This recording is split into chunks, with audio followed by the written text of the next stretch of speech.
Product provided by Nintendo. I would take my shirt off, but it's hot enough in here already with the Xenoblade Chronicles X Definitive Edition hot takes, people. You have hot takes about one of my favorite games of all time. I'm going to react to them. Let's have some fun. Hello everyone, I am Jmulls, and let's dive right on into this, shall we? We're going to start with @Awakened Rage Justin, who says the Mia questline is not annoying and is an amazing way to get you to interact with the world of X in multiple different ways, side quests, exploration, etc.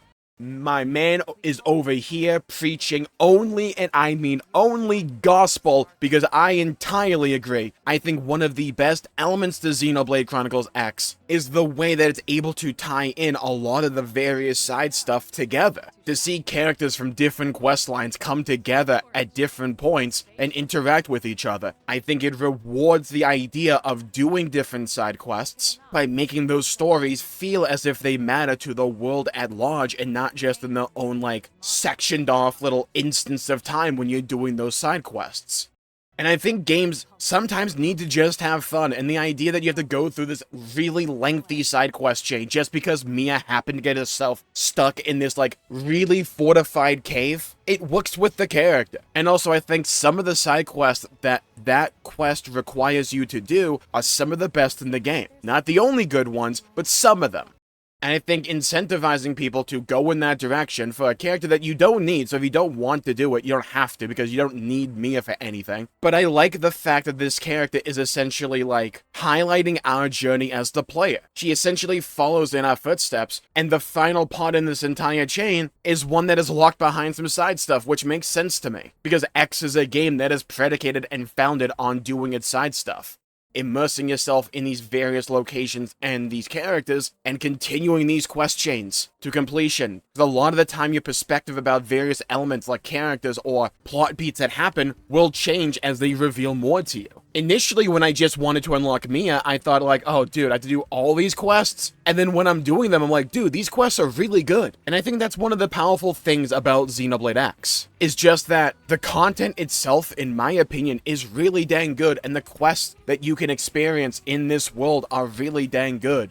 So when I am required to do various quest lines for other quests, I think at first I was like, oh dude, really? But I came down to this understanding later on, where I'm just like, I have to do this quest? Dude, what's about to happen? How are they going to tie these together? I think Mia is a great example of an issue I tend to find with a lot of modern gaming, in that a lot of people, I think, have become too conditioned to be goal-oriented when it comes to gaming, instead of just letting the journey and the experience speak for itself.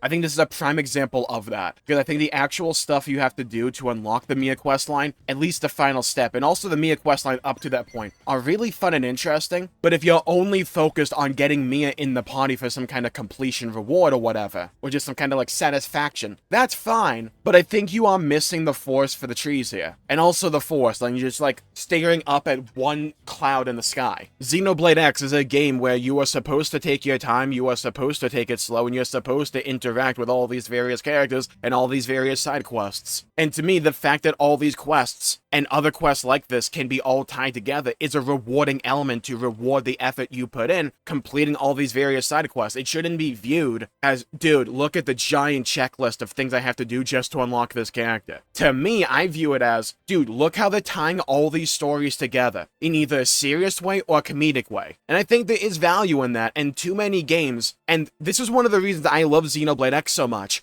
too many games view the open world as an idea, as a glorified loading screen, where they just give you a checklist of things to do, and you're just meant to go from point A to point B, and the world itself doesn't really matter all that much. It's mostly there for marketing and to look pretty. But in Xenoblade X, they use the world, they use the fact you can go out there and have a journey, interact with various characters, feel as if this world is all interconnected. I think that's an integral, important element of Xenoblade X. And it's one of the reasons it's one of my favorite open world games of all time. Let's shift on over to a discussion on the story for now, with @BowlerDragon, who says, I think Lao peacefully passing on despite the years we waited to see what the twist was of his survival on the beach was a much kinder and more fitting end for him. The entire point was that he was, very understandably, angry his wife and daughter were left behind on Earth despite his every effort to save them. Just give the guys some peace with them in the next life, geez. I entirely agree.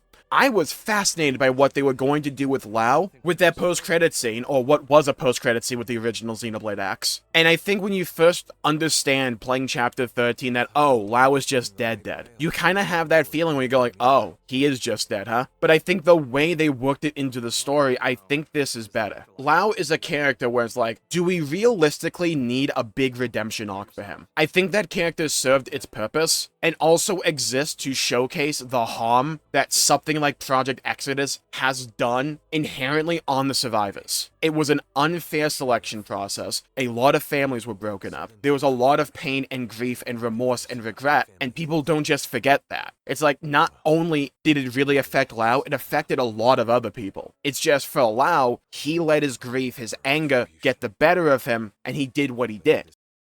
He was just overly emotional and lashing out. And the reason we had to, stop him was because that emotional outburst threatened to wipe out humanity.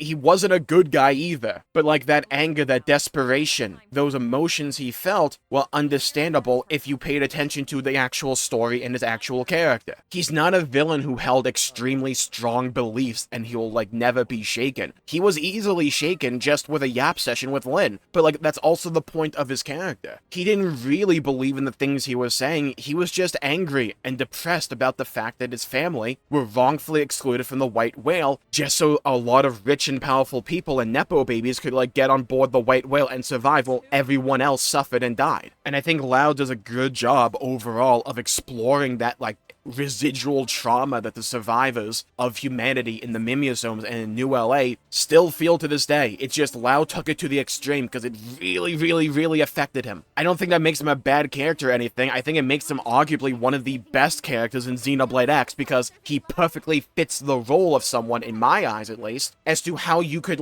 create a villain because of those conditions. Not all people that do bad things, believe themselves to be right, or believe themselves as if they're on a holy mission or a holy crusade or anything like that. Sometimes they just let their emotions cloud their better judgment. And they do things that when someone is able to rip the wool from their eyes and show them what's actually happening, they go, oh no, what have I done? And I think not bringing him back just to become a goody two-shoes redemption arc guy, but him understanding he did wrong, but moving on to the next life after doing something at the end of Xenoblade X with Chapter 12 to showcase that, yeah, he did take Lynn's woods to hunt there, but he's not making it out. I think that's a more potent message, because it is also, in a funny way, a good representation of humanity in Xenoblade X moving on from that past. So the idea that Lao is fully dead is a good little representation that, yeah, they still think about it. They're not fully over it, but they're able to move on from that pain, from those bad decisions, from those unfair practices that led them to this current situation. I love Lao as a character. He is overall one of my favorite antagonists in all of Xenoblade. I think he's top 3 for me, and he's not number 3. Actually, he might be number 3. I'm thinking it's Jin and En. Regardless, he's somewhere in that range for me. I love that character. And I think they executed on his character arc and his messages perfectly with Chapter 13. Now let's move on to @Fubuki the Icy King, who says, story grid, characters awesome, but holy cheese balls, the balance either has you getting clapped or the enemies being a suggestion. There's no in between. Also, the Ares Prime being trash is a war crime. Yes, okay. I love the combat in Xenoblade X so much. I think it ruffle stomps in the combat in all the other Xenoblade games, and I don't think it's close in my opinion. I prefer Overdrive to the chain attack system. I prefer the base combat to any combat system in Xenoblade up to this point. The only thing that is remotely comparable to me is Xenoblade 2, because I think that chain attack system overall is still really fun and enjoyable to me because I understand it, I know it, mostly. I still think in terms of what is more fun, I think Xenoblade X takes the cake. It is let down by the balancing and by a few key decisions that are made when it comes to X's overall design philosophy. And honestly, this probably probably deserves a video all on its own, but as a brief little snippet of what that video will probably explore, I think X suffers from a couple key issues. The lack of traditional healing, or that traditional healing that is there being really dookie, unless you build specifically for it, which you just would never do because Ghostwalker exists, or like Topple and Sleep, stuff like that. So it creates a situation where a lot of the time the damage profiles in this game is either non-existent or we're relying on one-shot mechanics. And I don't think that creates an interesting difficulty curve or allows Monolith to create interesting mechanics for us to work around. And if you have any understanding about how, like, building your character works in Xenoblade X, you can trivialize anything remotely around your level unless it's a super boss with little effort.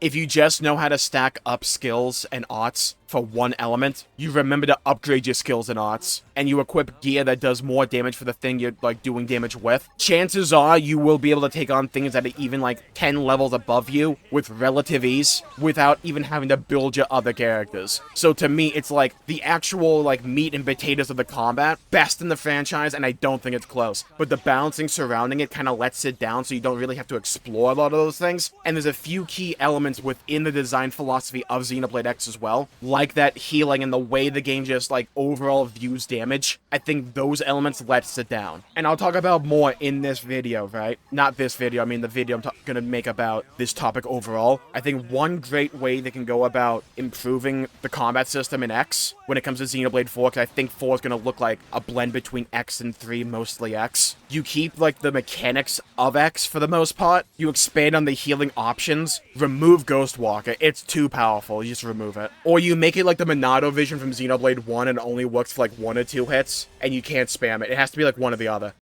Something like that. You have to make damage actually matter, and then you have to make the ways that the game actually deals damage to you matter and be, like, visually clear and also reactive, in my opinion. This incentivizes multiple different builds and different party members that specialize in things that aren't just, like, mitigate all this damage or just do more damage. Also, yeah, the Ares Prime not having a little 60 version is absolutely, in my opinion, the dumbest decision in all of Xenoblade X Definitive Edition, and I do not understand that call. I think the only thing that makes sense to me is they really, really, really wanted the total melee attack stat on it to remain at 666 for, like, story purposes. I don't think that's a good enough excuse. Just keep the level 50 version at that number and have a level 60 version that is better than the Ares 90 or something. Because art-wise, I think it is more interesting and fun mechanically than an Ares 90.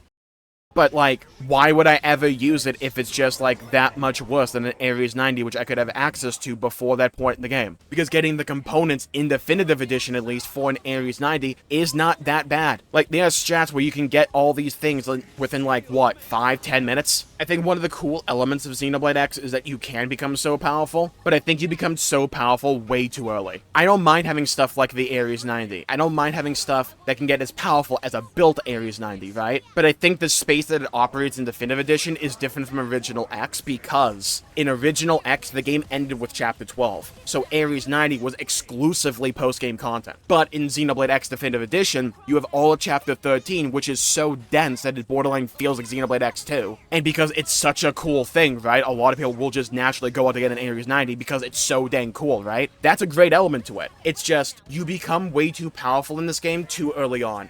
And that includes even, like, before skells come online. They just need to get the difficulty curve to have a better, like, slope to it, you know? While some people will blame things like the skell mechanic or overdrive or, like, certain things, I think the issue is different to that. And I'll explore that more in that future video. Next up, we have @GlennJordan5057, who says, scaling the conflict to universal destruction kinda sucks if the cast isn't on the new Earth of Future Redeemed. There was still a ton of potential, not the stat, to explore in the old galaxies of X's world if they didn't decide it was all falling apart. And while I knew they couldn't stay on Mira if they were going to be part of a sequel game, there are plenty of ways to introduce a new planet to explore without universe hopping. I get it 100%. It's because it operates this, like, weird section of time that a lot of games that are in a series have right now, where it's like we need the next bit to understand retroactively if a lot of these plot points are interesting and fun and lead to something interesting and fun. It's like we need Xenoblade 4.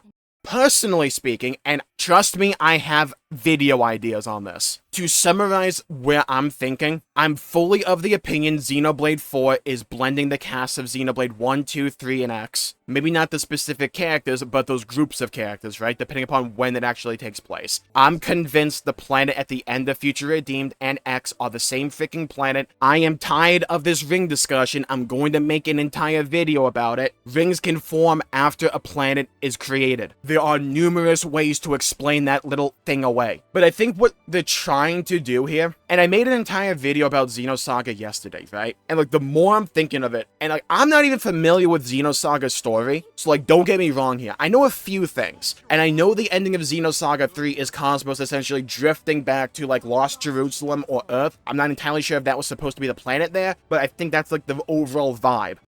And I think I've seen a couple of people talk about something along these lines in my comment section, my stream chat up to now. And I think there's a lot of weight to this and makes a lot of sense. I think what they're trying to do is draw a parallel. And like one of the possibilities is that they can't do Xenosaga 4 because to my knowledge, I could be wrong here, but to my knowledge, the original goal for Xenosaga was for it to be like a 6-part series, and they only got the 3. So it wouldn't surprise me if Takahashi's like, well, I still really want to tell this story. What if I have all of X and like all those characters essentially represent Cosmos? Because think of it. Cosmos is a robotic like being, and now pretty much the entire cast of X, besides Elma and Al, are Mimiosome robots. The imagery at the end of X Definitive Edition Chapter 13 very closely is in line with the ending of Xenosaga 3, with drifting back to like a new world or like an old home.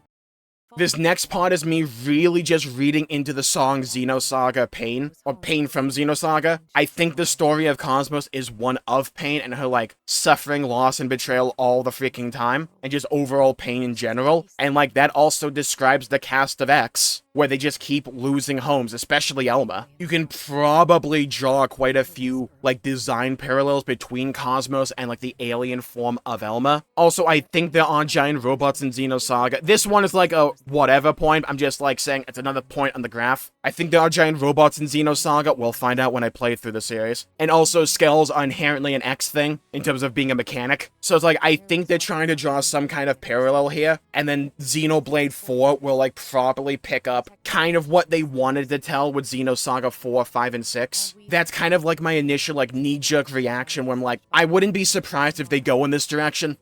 I kind of got off topic here a little bit, but it's like, look, doing the Nail stuff in Xenoblade X Definitive Edition, right, was really interesting. All the, like, the universal lore and stuff they revealed and talked about throughout X is really interesting with the Samarians, the Clue, the giant, like, halo ring out in Oblivia. That stuff was really interesting and fascinating, and it's a cosmos that I think is worth exploring. Where I'm coming from, though, is that I think they're going to explore it just, like, down the line. We're still in this, like, weird, awkward limbo stage where they could technically do anything. I think I kind of understand generally how Monolith thinks and likes to foreshadow stuff at this point in time, but it's like always, they could just change their mind and do whatever they want. They are the writers at the end of the day, right? Like, that's entirely within their power. Or just they're relying on recontextualizing various things that are meant to lead you to go one way, but actually are supposed to take you the other.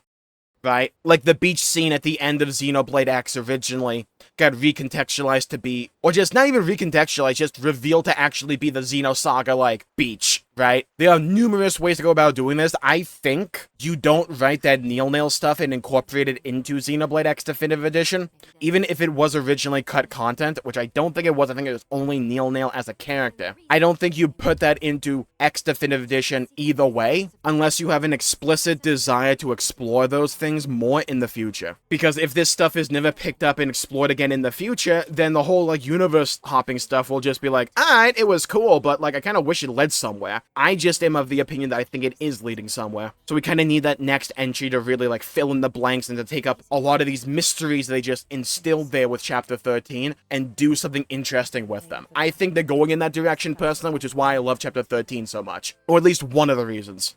Alright, let's get into it. Pick up your pitchforks because you're gonna be coming after me for this next one. We have at Wargame7209 who says, if we don't count Future Redeemed, I prefer X story over 3. Personally, you can even throw Future Redeemed in there and I still prefer X over 3. Especially when we talk about the peak of 3. I greatly prefer Chapter 5 of X over the 1 and 3. That's a hot take. Though it's more of a Xenoblade 3 hot take since the ending of Chapter 5, beginning of 6 had the effect of a wet thought on me. Also, Tatsu isn't nearly as bad as the community portray. He's just a child who tries to cheer up Lynn despite a situation, lost a parents, lives in an unofficial body, with an energy time visible from almost everywhere in the city. We don't really talk about that enough, do we? And being the first pacifist Miran representative for New LA already makes him more useful than Riki. He's also not holding important information from the party for no good reason like Riku. Tatsu used to be my least favorite no pawn in the series. He's become one of my favorites, if not my favorite. He's like right up there with Tora. I love that little guy for the exact reasons you just said. And also more, I just really like his dynamic with Lynn. I think it's so wholesome, especially like the final Lynn affinity quest. Sure, it's cliche as all hell, but it's so sweet. And sometimes that's fine, you know? We don't need to overthink everything, and sometimes we can just have fun. And sometimes a cliche exists for a reason because it's fun and nice. Okay. I really need to make my ranking video updated for overall Xenoblade games. I agree I prefer X over 3. My thing with Future Redeemed, right, and like I'm gonna include it into 3 when I'm talking about 3 going forward here in comparison to X. The part of Future Redeemed I really like was just seeing Rex again and Shulk. Some of those Matthew scenes, I liked the radio scene. The finale was cool, and I loved the post-credit scene, right? But it's like, I was always of the opinion that 3 did not need a prequel, and I still hold to that idea. For the most part, I'm not saying that I dislike it or anything. I will say that I prefer X overall. I prefer gameplay-wise, exploration-wise, side quest-wise, visually, music, gameplay-wise. I think I said that. I also prefer the story of X over 3. I think 3 has some of the highest highs in the franchise, especially in those first 5 chapters. I cannot get over how I dislike the pacing of chapter 6 and 7, though. I thought, and I still hold to this idea, it needed to be 10 chapters. And I think they relied on side content to, like, round out the pacing in Xenoblade 3 and that, like, finale bit a bit too much because it's almost like they wanted it to be Xenoblade X in that regard. It's just that 3 doesn't have all the structure and the supporting stuff that X has to support that idea. I think what really helps me when it comes to X is that X is like some of my favorite like sci-fi stuff overall, just all in one game. I love giant robots. I think X is some of the most fun and enjoyable giant robots in gaming, and in an interesting way to incorporate them into an actual game. I love the customization. I love making builds in Xenoblade X. I love the exploration. I love the side quests. I love the main story. I've even come around to the idea that I don't think Xenoblade X has a slow beginning anymore. I love like X from start to finish. Is it a bit goofy in places? Is it a bit, like, weirdly executed in places? Yes, absolutely. I kind of view that to be part of the charm of Xenoblade X, and I'm not gonna have, like, the occasional goofy section or just weird execution here and there, like, take away from how enjoyable that game is on the whole. I still think the Eclipse section in 3 is really dang good. It's one of my favorite sections in any Xenoblade game. But yeah, like, that Chapter 5 reveal for me in X was also amazing. Chapter 13 is one of my favorite sections of any game ever. Same thing with, like, the overall story of X. I just really enjoyed. I love the mystery that was going on. I love all the characters. Saying Chapter 5 of X over the Chapter 5 of 3, though, is a wild take. I don't know if I would go that far, but I think it's an amazing reveal on X. But yeah, like, overall, I can't think of a single thing that I prefer in 3 over X. And like, I still love 3, don't get me wrong. Like, it's still a top 20 game all time for me. Like, same thing with, like, the rest of the franchise. It's just, I particularly really love X. Like, that game just clicks with me. It was my first Xenoblade game back in the day. And I think there is an element to the fact that I streamed Xenoblade X Definitive Edition that just made it so much more fun as well. Because, like, I'm actively voicing everything. We have, like, our own inside jokes. I'm adding goofy voice to certain characters and stuff like that. I just really enjoyed my experience with Xenoblade X. But yeah, I just love Xenoblade X. And with that, I think I'll call the video there for the day. Thank you all for tuning in. My pleasure for making the video. If you enjoyed it, please leave a like and subscribe. It really helps the channel out and helps support future content. I greatly appreciate it. And leave a comment down below with your own hot take. I want them spicy. I want them boiling hot to where my eyes have to reflexively move away with your own hot take about Xenoblade and Xenoblade X Definitive Edition. I'd love to hear your thoughts, hear your opinions, and hear your perspectives. Stay safe. Have a great day. Go play some video games if you can. And as always, I'll see you all next time. Bye-bye, everybody. Until we meet again.